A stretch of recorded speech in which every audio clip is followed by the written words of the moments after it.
Let's turn now to a special worker getting some attention for his sunny outlook, regardless of the pandemic. That's right. Not just surviving these difficult times, but thriving and inspiring a lot of other people, as ABC's Ariel Reshef reports.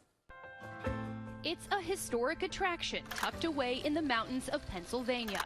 Woodloch Resort employs more than 1,200 people, and among the dedicated staff is one exceptional young man named Nicholas Lids. Nick is a pleasure. He's a joy to know. He's always happy, and that happiness gets broadcast out to everybody. Kitchen staff, wait staff, a visitor who may can't come through. He's just a happy kid. When did you know that Nick was different, that he was special? Between the ages of 2 and 3. He was diagnosed with autism.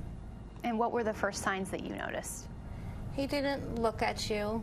He, didn't communicate. That was a challenge. We kind of learned to flip the situation around, autism. We smile more than we used to and look at things a lot different. Nick is considered nonverbal. His parents say they weren't always so sure a steady job would be in his future. Were you nervous about him going out into the workforce?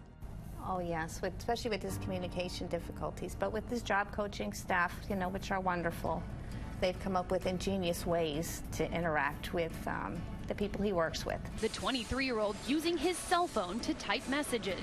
His colleagues learning his special signs, developing a language of their own. Nicholas Lids' work helped Rick marry Inglesby. He's ready to get to work. Nick's beloved job coach, Mary Elizabeth Inglesby from Community Vocational Services, by his side as he carries out each and every 4-hour shift with a sunny disposition and his trademark smile. What was so special about him? What struck you? He just attacks the day. I'm always telling him to slow down.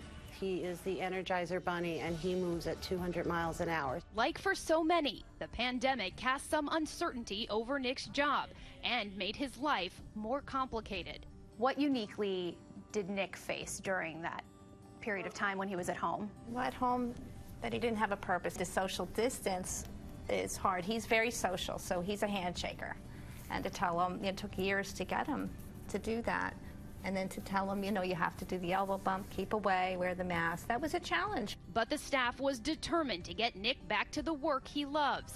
When the green light came to safely reopen, Woodloch made sure Nick's job was waiting for him.